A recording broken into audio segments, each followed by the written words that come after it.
Bom, pessoal, nessa apresentação nós vamos abordar dois temas muito importantes que vocês vão ver presentes no caso clínico, né? E que, na verdade, é o lúpus eritematoso sistêmico e a doença renal crônica, né? A associação com o acometimento renal no lúpus, ok? Então, na verdade, são duas doenças que nós vamos aprender, que nós vamos abordar aqui, tá?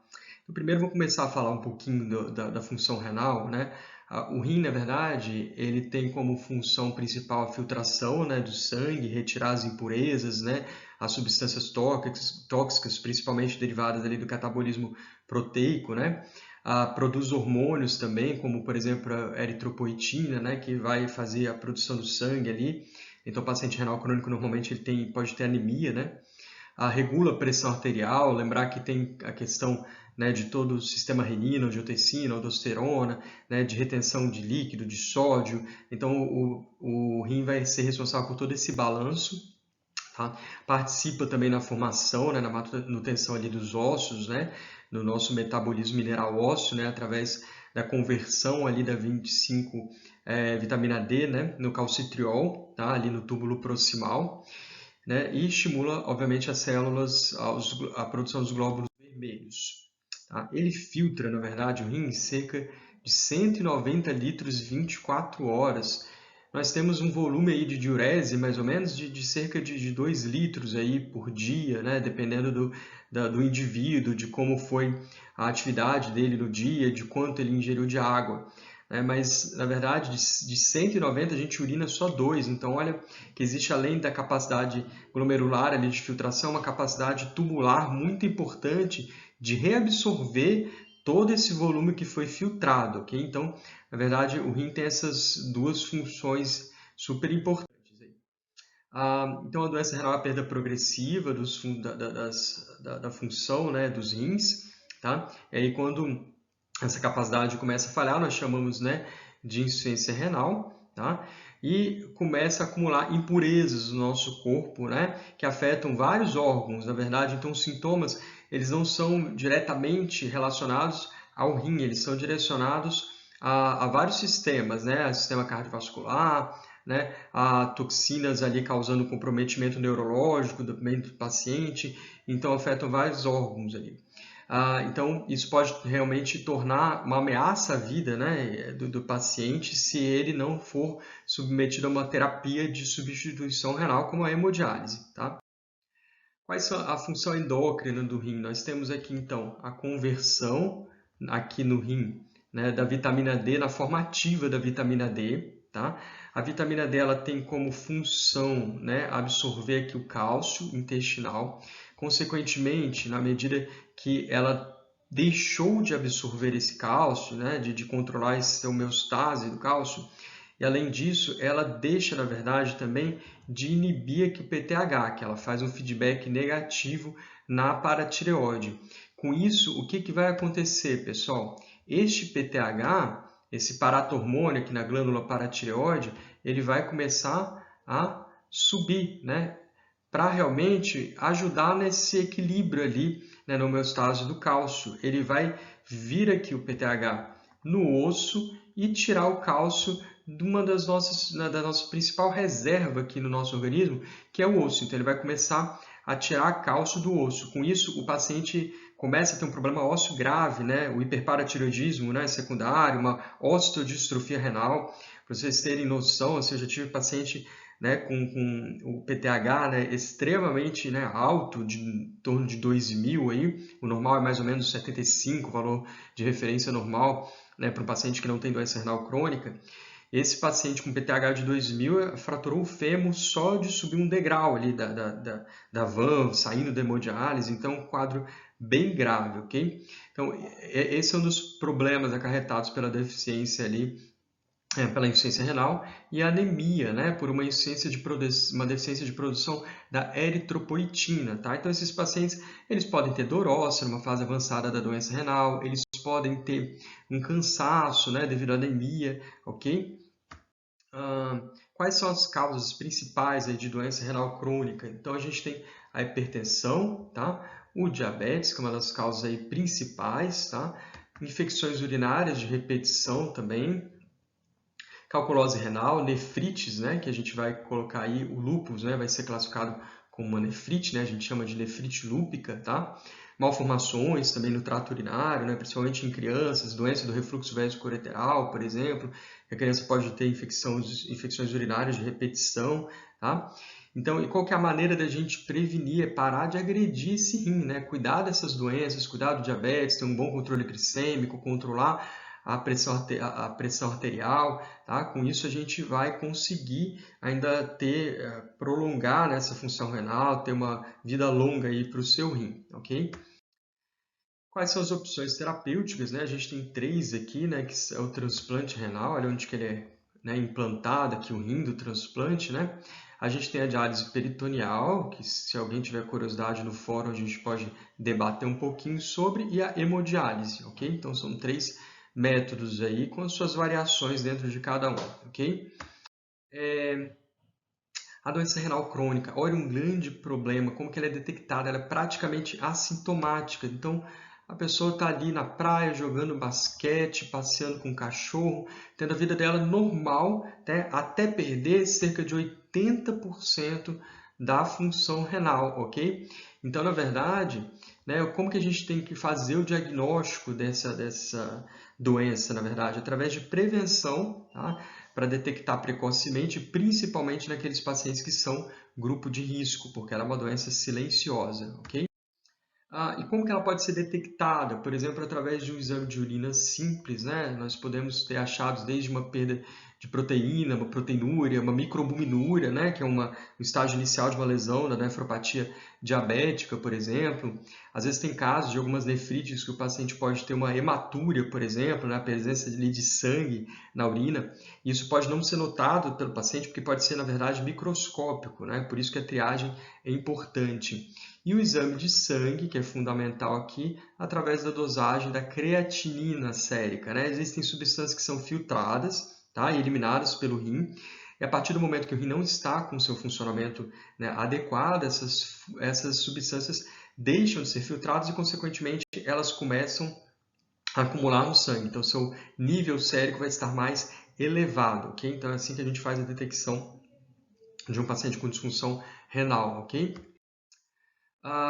Pode ter outras coisas, né, que vão sugerir também, né, alterações do hábito urinário, né, o paciente que tem noctúria acorda mais à noite para urinar, ou tem uma urina mais espumosa, pode sugerir uma perda de proteína, né, pela urina, o aumento da pressão arterial também, né, então o paciente às vezes, né, que não era até hipertenso, teve uma nefrite e aí descontrola todo ali, né, todo o mecanismo ali renal, controle da pressão arterial, ele vai acabar tendo também aumento da pressão arterial. Aqui ele vai ter deficiência de eritropoetina, então ele pode ter fraqueza, pode ter uma palidez cutânea, né, devido à anemia. Aqui falta de apetite, né? Cansaço, isso pode acontecer até pelo próprio acúmulo de certas toxinas urêmicas, né? O paciente pode perder o apetite. E edema, né, de membros inferiores, edema ali facial também, né, em fases também mais avançadas ali, né, da função renal. Lembrando que precisa, às vezes, para algum desses sinais, sintomas, você precisa de perder até 80% da função renal, ok? O que faz parte da síndrome urêmica? Então, o paciente pode ter aqui hipertensão, tá? Como a gente já falou anteriormente, ele pode acumular líquido, né? Porque o rim não está dando conta de eliminar o excesso. Consequentemente, ele pode entrar em edema agudo de pulmão, então ele pode ter dispneia esse paciente, tá? Ele pode ter distúrbios de hemostasia, né? Distúrbios plaquetários com sangramento. Então, sempre um paciente renal crônico que tem uma ureia mais alta e tudo, ele é mais predisposto ao sangramento. Então, quando a gente vai fazer até um procedimento invasivo, até mesmo implante de catéter, você tem que ficar, né, de olho nisso, que ele pode ter um risco maior de fazer um hematoma, por exemplo, tá? Distúrbios neurológicos como encefalopatia também, crise convulsiva e tudo. Então, às vezes, um paciente, né, que está sonolento, que está rebaixado ali, a função renal também é importante ali de ser coletada para entrar no diagnóstico diferencial. Distúrbios hidroeletrolíticos e ácidos básicos, principalmente hipercalemia, né, ou seja, o potássio alto, né, E também o nosso rim, ele faz todo o controle ali do metabolismo ácido básico, da eliminação do excesso de ácidos do nosso organismo. Então, consequentemente, você vai ter acúmulo dessas substâncias na insuficiência renal. Você vai ter um grau de acidose metabólica. Tanto a acidose metabólica como também o potássio alto, eles podem levar o paciente a ter uma parada cardíaca. Então, são duas situações que podem se tornar bem graves, tá? E dos primeiros sintomas que eu queria até chamar a atenção para vocês, geralmente antes de acontecer tudo isso daqui, o paciente começa a apresentar aí náuseas, vômitos, né? Ele pode ter hiporexia, né? São os primeiros sintomas dessas toxinas urêmicas são gastrointestinais, então isso já chama atenção para antes de acontecer todo o restante, a gente já colocar esse paciente em terapia de substituição renal, ou seja, iniciar, por exemplo, a hemodiálise, tá?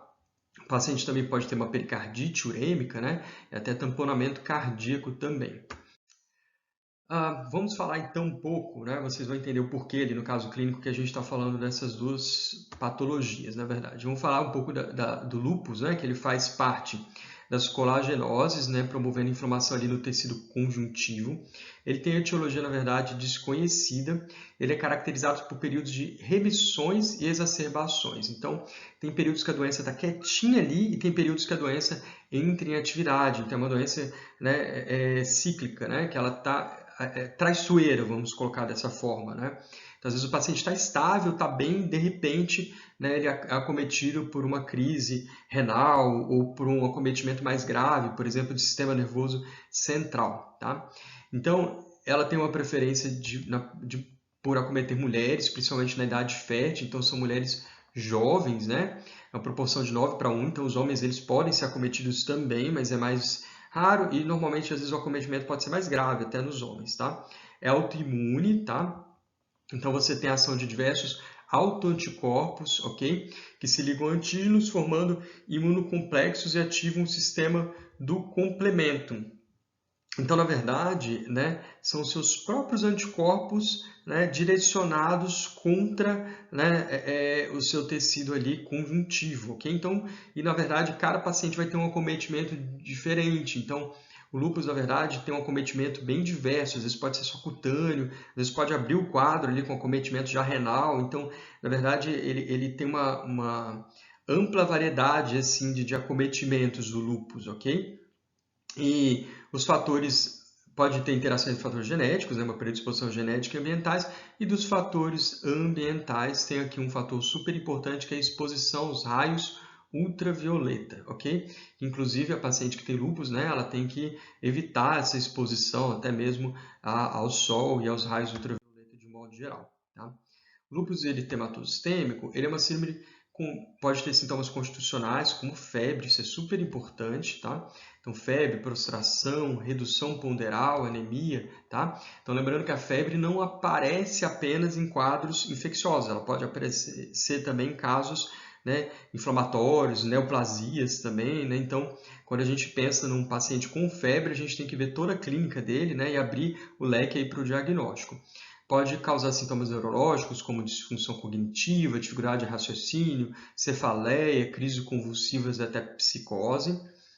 Pode ter, né, acometimentos seroses com pleurite, formação de derrame pleural, mas até mesmo infiltrados mesmo no próprio pulmão, tá? Infiltrados pulmonares, que às vezes fica difícil até de diferenciar se é infeccioso ou se é inflamatório, tá? Então, às vezes o paciente está tendo febre e tem um infiltrado pulmonar ali com lúpus, né? Fica difícil de você realmente diferenciar, né, se realmente é infeccioso ou inflamatório, se você trata ali com antibiótico ou não, tá? A poliartrite, ok, que é intermitente, tá? E acomete mais comumente mãos, punhos, joelhos. Esse paciente pode ter também maior incidência aí de ataque isquêmico transitório, AVC e AM, principalmente na presença, né, de anticorpos como antifosfolípide, anticoagulante lúpico. E pode ter algumas outras coisas inespecíficas, como, por exemplo, a síndrome de Jogren, por exemplo. Tá? Essa tabela é uma tabela antiga, né? Eles fizeram, acho que em 2012, recentemente, uma classificação expandindo um pouco mais os critérios. Tá? Na verdade, essa tabela não deixa de ser o lúpus, e se vocês souberem bem, vocês vão conseguir fazer um diagnóstico de lúpus. O que eles fizeram, na verdade, é ampliar, porque antigamente, né, eu tinha que ter 4 critérios dessa tabela, de 11 desses critérios, para fechar o diagnóstico. Hoje eles ampliaram mais, né, porque antigamente se eu tivesse, por exemplo, né, um diagnóstico através de biópsia renal e o paciente, né, tinha uma nefrite lúpica naquela biópsia, se eu não tivesse mais 3 critérios eu não podia fechar, eu tinha que falar que é um provável lúpus, ok? Então, na verdade, assim, simplesmente ampliou. Mas tudo isso é o lúpus aqui que a gente vai comentar nessa tabela, ok? Então, pessoal, na verdade aqui, bom, então, primeiro, eu queria pontuar aqui a importância do lúpus, né? Vocês estão vendo aqui, olha, ele abre o quadro, ele pode abrir um quadro com queixas dermatológicas, na verdade, né? Então, nem todos os critérios e todos os comemorativos da síndrome vão acometer uma mesma paciente e mesmo quando eles acometem, eles não necessariamente se apresentam ao mesmo tempo, tá? Então, por isso que a gente tem que ficar de olho quando tem alguma mulher jovem com algum desses acometimentos aqui. Então, por exemplo, eu fiz dermato, não gosto de clínica médica, mas olha, o lúpus, na verdade, você pode ter uma erupção malar, né? Um eritema aqui sobre as eminências malares, que a gente chama de asa de borboleta, né? A gente pode ter erupção discoide, né? Pode ter fotossensibilidade, quando a pessoa tem uma erupção cutânea, né? Quando tem relacionado ali a exposição à luz ultravioleta, né? Então, na verdade, às vezes o paciente pode procurar primeiro ali o dermatologista, né? E sem ter artrite, sem ter outros comemorativos. Pode ser que isso apareça depois, tá? Mas ela pode ter inicialmente abrir o quadro só com lúpus cutâneo. Por isso que é importante, uma doença que eu acho que todo médico tem que conhecer bem, né? Outro critério diagnóstico são as úlceras orais, né? Que podem ser orais ou nasofaríngeas. A artrite, lembrar que às vezes tem paciente que tem artralgia, não chega a entrar para o critério, né? O paciente tem que ter realmente sinais flogísticos ali na articulação, né? É uma artrite não erosiva, né? De 2 ou mais articulações periféricas, tá?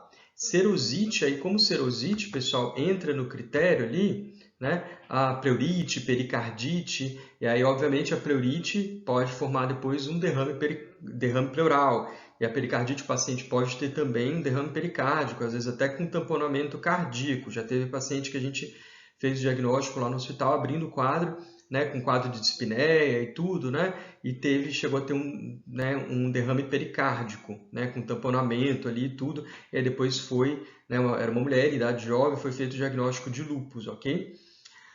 A distúrbio renal, tá? Que é o que a gente bateu um papo antes aí na aula, né? Então o paciente pode ter uma proteinúria, pode ter presença assim, de cilindros ali na urina, pode ter sangue na urina, né?